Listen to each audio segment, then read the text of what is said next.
Environmental issues, किसकी बात कर रहे हैं? Environmental issues. इन्वायरमेंटल इश्यूज के बारे में क्या बात करता है? इन्वायरमेंटल पॉल्यूशन, है ना। सबसे पहला पॉल्यूशन जो हम लोग बात करने जा रहे हैं वो कौन सा पॉल्यूशन है? Air pollution. वो पार्टिकल्स जो एयर पॉल्यूशन कॉज करते हैं, आवाज नहीं, वो पार्टिकुलेट मैटर्स जो क्या कॉज करते हैं? एयर पॉल्यूशन कॉज करते हैं, उनको बोलते हैं एयर पॉल्यूटेंट्स। क्या बोलते हैं उनको? एयर पॉल्यूटेंट्स बोलते हैं। एयर पॉल्यूटेंट्स क्या क्या नुकसान कॉज करता है? ग्रोथ ऑफ प्लांट्स डिक्रीज कर देगा, यील्ड ऑफ प्लांट डिक्रीज कर देगा, और प्लांट्स पर क्या नुकसान करेगा? Premature death. ह्यूमन पर क्या नुकसान करता है? ह्यूमन जो पार्टिकुलेट मैटर, अगर किसी का साइज, कहाँ लिखा है?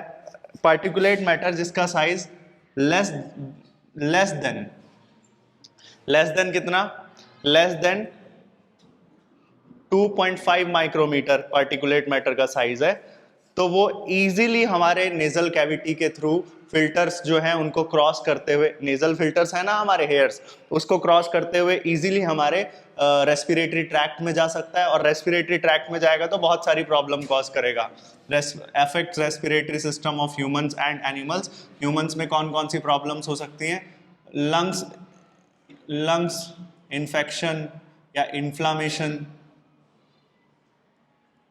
ठीक है, या फिर क्या बोल सकते हो आप? ब्रोंकाइज डैमेज हो जाएंगे, ब्रोंकियोल्स डैमेज हो जाएंगे, लंग्स डैमेज हो जाएगा, ठीक है। तो ये सारी चीजें हो सकती हैं ह्यूमन को या एनिमल्स को भी, अगर बहुत ज्यादा कांटेक्ट में आएंगे किसके? उन साइज एयर पॉल्यूटेंट्स के। कहता है तो क्या तरीका है फिर, क्या सॉल्यूशन है कि रिमूव करें पार्टिकुलेट मैटर? तो अरेस्टर लगा सकते हो आप इंडस्ट्रीज में, फिल्टर्स लगा सकते हो, जगह जगह पर एयर फिल्टर्स लगे हुए होते हैं, स्क्रबर्स का यूज कर सकते हैं। इन दोनों को हम लोग थोड़ा सा डिटेल में पढ़ते हैं, स्क्रबर और इलेक्ट्रोस्टैटिक प्रेसिपिटेटर। इलेक्ट्रोस्टैटिक प्रेसिपिटेटर क्या करता है? जैसे मान लो कि ये चिमनी है, या यहाँ से स्मेल्टर वगैरह या थर्मल प्लांट्स जो लगे हुए हैं, वहां से एयर इस तरह से जा रही है, इस तरह से एयर जा रही है। अब हुआ क्या कि यहाँ पर क्या लगे हुए हैं? कोरोना डिस्चार्ज, नेगेटिव चार्ज वगैरह, सब नेगेटिव चार्ज लगा हुआ है यहाँ पे, ठीक है। इलेक्ट्रोस्टैटिक प्रेसिपिटेटर, इलेक्ट्रॉन्स हैं, पॉजिटिव डस्ट पार्टिकल्स को ये क्या करेगा? ट्रैप करेगा। पॉजिटिव डस्ट पार्टिकल्स को क्या करेगा? ट्रैप करेगा। वो सारा पॉजिटिव डस्ट पार्टिकल्स कहाँ पर कलेक्ट हो जाएगा? कलेक्टिंग प्लेट ग्राउंड में। और जो बाहर निकलेगा वो कौन सी एयर बाहर निकलेगी? Clean air. ये कॉन्सेप्ट है किसका? इलेक्ट्रोस्टैटिक प्रेसिपिटेटर का, ठीक है। फिर बोला कि इलेक्ट्रोस्टैटिक प्रेसिपिटेटर बहुत ज्यादा कारगर है, बहुत ज्यादा बढ़िया है, लेकिन क्या हर चीज की कोई डीमेरिट होती है? जैसे कि इसमें बोलता है आपको 1000 volt which is very high voltage electricity की जरूरत पड़ेगी, हाई वोल्टेज इलेक्ट्रिसिटी की जरूरत पड़ेगी, हाँ या ना?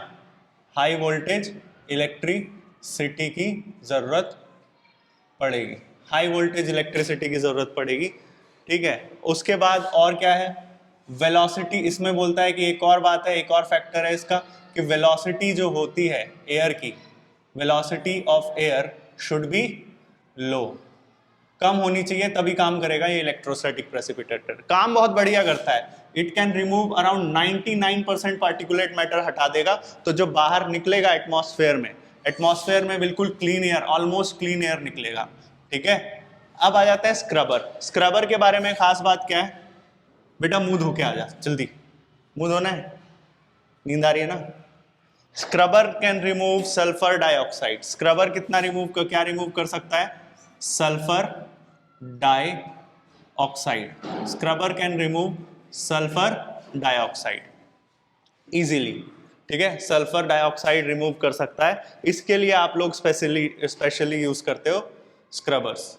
तो सल्फर डाइऑक्साइड रिमूव करने के लिए स्क्रबर यूज करते हैं। इसका डीमेरिट भी यही हो गया कि सिर्फ सल्फर डाइऑक्साइड के लिए स्पेसिफिक है। तो क्या होता है इसमें? कुछ नहीं, लाइम वाटर यहाँ से स्प्रिंकल करते हैं, यहाँ से हम लोग स्प्रिंकल करते हैं क्या? लाइम वाटर, ठीक है। स्प्रिंकल होता रहता है, स्प्रिंकलर को एनर्जी दिया जाता है, यहाँ पर चार्ज लगा हुआ है, पॉजिटिव नेगेटिव चार्ज, यहाँ से डर्टी एयर जा रहा है, ऊपर जाएगा, लेकिन ऊपर जाने की जैसे ही कोशिश करेगा, यहाँ तो स्प्रिंकल्स लगे हुए हैं, मतलब चूना पानी जो है वो, और वो चूना पानी किससे बाइंड कर जाएगा, सब धुएं से बाइंड कर जाएगा। देखा है आपने कभी ग्राउंड पे जब भी झाड़ू लगाई जाती है, अरे यहीं पे जब लगाते हो तुम लोग, कबड्डी वगैरह खेलते हैं जब, तो जब झाड़ू लगाते हैं उससे पहले थोड़ा सा क्या कर देते हैं, पानी मार देते हैं। क्या बोल रहे हो, ये भी एक्सपीरियंस है, सब एक्सपीरियंस है। देखो स्प्रिंकल लाइम वाटर, थोड़ा सा पानी मार देते हैं ना झाड़ू मारने से पहले, तो फिर जो भी डर्ट एयर है वो क्या हो जाएगा, नीचे सेटल डाउन हो जाएगा। समझ आया? और बाहर जो निकलेगी वो क्या निकलेगी, क्लीन एयर। इतना समझ आया? फिर क्या कहता है, ये हो चुका है। फिर हम बात करते हैं major cause of air pollution, अगर कोई है तो वो कौन है, major cause of air pollution कौन है, ऑटोमोबाइल्स। ऑटोमोबाइल्स हैं यहाँ पर बोलता है, लेकिन industries are also the factors, industries भी बहुत पॉल्यूशन कॉज करती हैं। 3 ways to decrease air pollution, फिर क्या तरीका है कि हम एयर पॉल्यूशन को डिक्रीज कर सकें। एयर पॉल्यूशन को डिक्रीज कर सकते हैं भाई, ये सब बातें तो हैं, उसके अलावा बातें क्या है कि भाई पब्लिक ट्रांसपोर्ट का यूज करो अगर अवेलेबल है तो। गवर्नमेंट अगर अवेलेबल, जैसे यहाँ पर, यहाँ की मैं इस लोकेलिटी की एक समस्या बताता हूँ। यहाँ पे समस्या ये है, पब्लिक ट्रांसपोर्ट बहुत खराब है कि नहीं है, बड़ा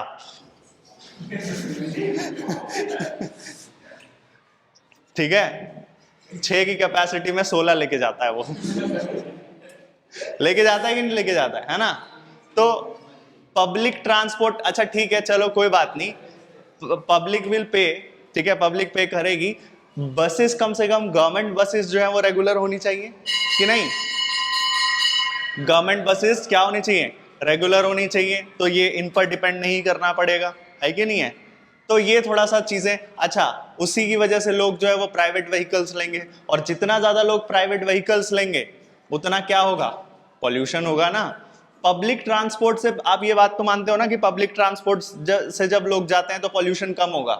अरे बस भी पॉल्यूशन करेगी, इसका मतलब ये नहीं है कि बस पॉल्यूशन नहीं करेगी, लेकिन ज्यादा लोग कंटेन करके जा रही है ना वो। अब हर, मान लो कि बस कंटेन कर रही है 50 लोग लेके जा रही है बस, तो 50 लोग अगर 50 व्हीकल पे गुजरेंगे, पर्सनल व्हीकल, तो पॉल्यूशन ज्यादा होगा या कम होगा, ज्यादा होगा। ये कहानी है। तो हमेशा जो है वो प्रमोट करना चाहिए किस चीज को, पब्लिक ट्रांसपोर्ट। और पब्लिक ट्रांसपोर्ट में भी जो बसेस हैं, यहाँ पे एक और प्रॉब्लम कि जो बसेस हैं वो अभी भी पेट्रोल और डीजल पर चल रही हैं। हालांकि ऐसी बसेस अवेलेबल हैं, ठीक है, जो सीएनजी पर चल सकती है ना। इवन दिल्ली में तो, दिल्ली में 2002 की बात बताता है कि 2002 में कहा गया, 2010 में सारी बसेस को सीएनजी कर दिया गया था, और अब ये 2002 की बात है, 2023 में अराउंड 40% के आसपास बसेस जो आपको मिलेंगी वो इलेक्ट्रिक मिलेंगी। तो इलेक्ट्रिक बसेस है तो पॉल्यूशन कितना हो गया, 0। और सीएनजी में भी हालांकि खास कोई पॉल्यूशन होता नहीं है, लेकिन फिर भी इलेक्ट्रिक बसेस है तो बेटर है ना, तो उसमें पॉल्यूशन क्या हो गया, 0 पॉल्यूशन हो गया। तो ये सारे पब्लिक ट्रांसपोर्ट प्रमोट करना चाहिए। समझ आया? आप देखोगे वो तो कई जो नॉर्वे है, स्वीडन है, ठीक है, इस ऐसी जब कंट्रीज जो होती हैं वहां पे क्या होता है, जैसे हम लोग रास्ते में जाते हैं, देखा होगा आप लोगों ने, रोड होता है, रोड के साइड में फुटपाथ बनाया जाता है कि वहां पे कौन चलेंगे, रोड के साइड में फुटपाथ बनाया जाता है, वहां पे इंसानों के चलने के लिए जगह है वो, ठीक है, कि जो बाय पेडेस्ट्रियंस जो हैं, पैदल यात्री जो हैं वो उस पर चलेंगे।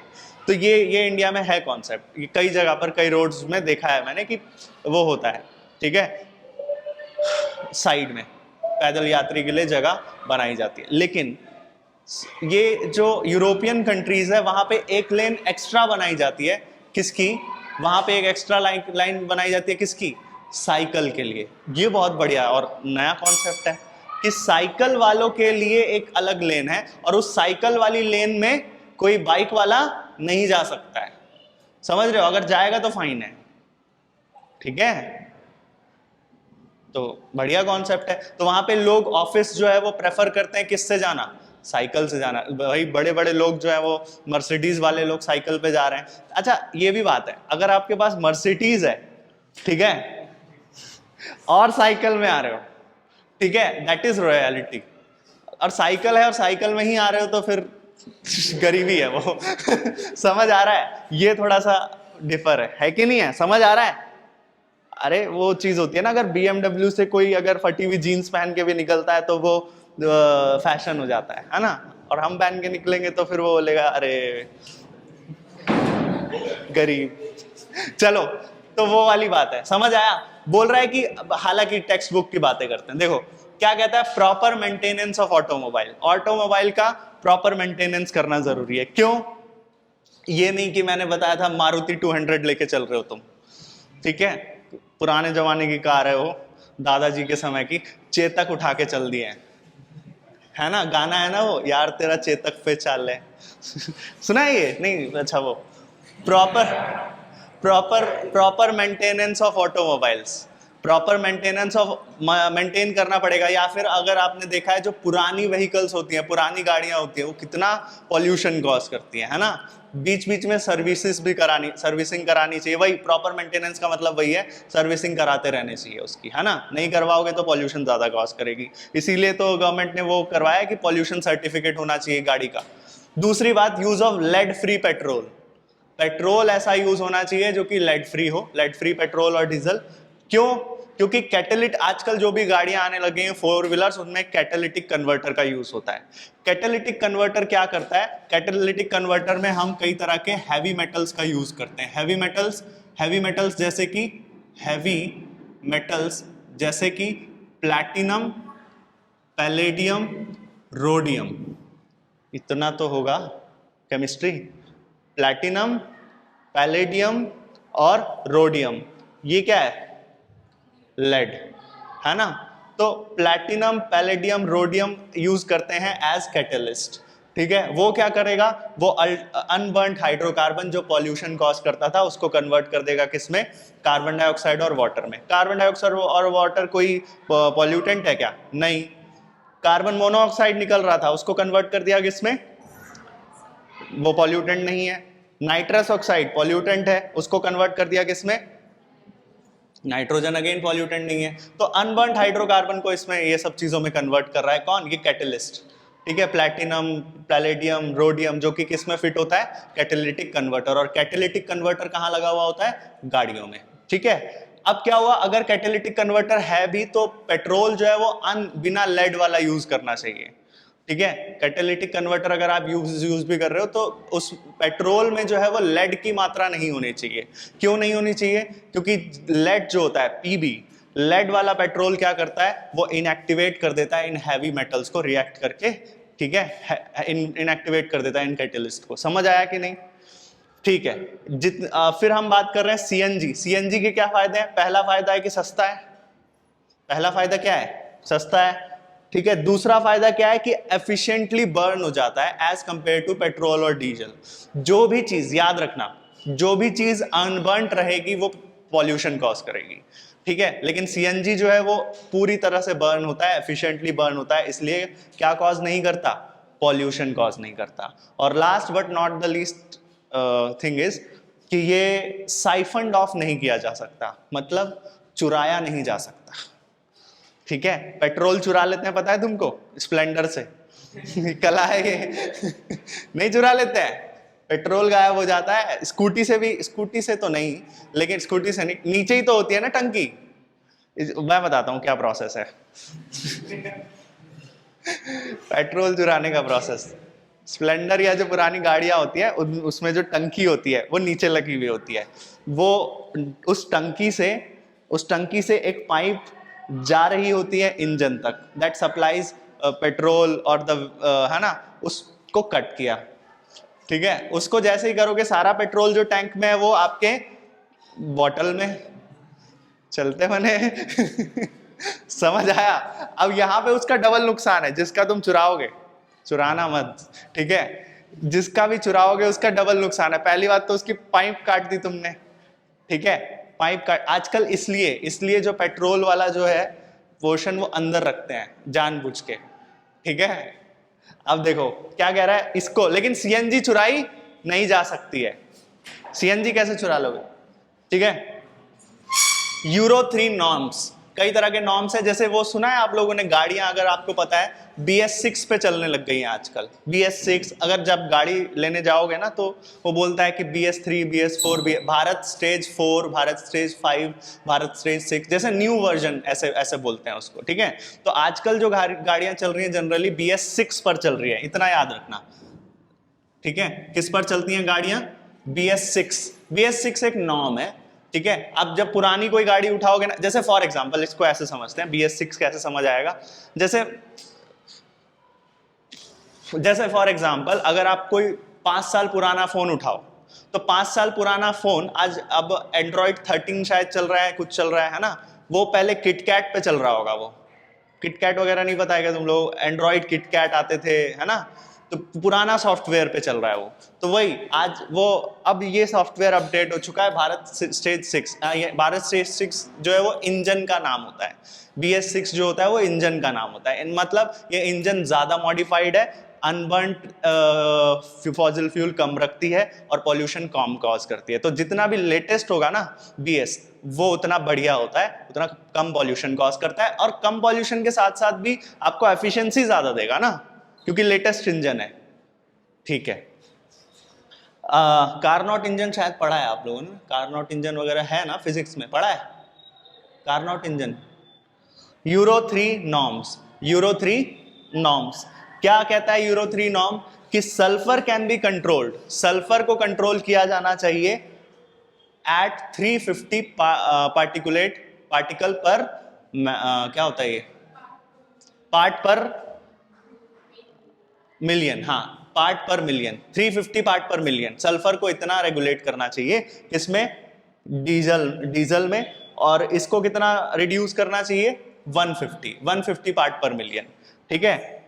मतलब क्या कहना चाह रहा है कि डीजल में सल्फर का जो अमाउंट है वो कितना होना चाहिए? 350 पार्ट पर मिलियन की, और इसमें 150। यूरो 3 नॉर्म्स ने बोला अगर इससे ज्यादा करोगे तो भाई सल्फर आपको पता है पॉल्यूटेंट है, वो ज्यादा पॉल्यूशन कॉज करेगा।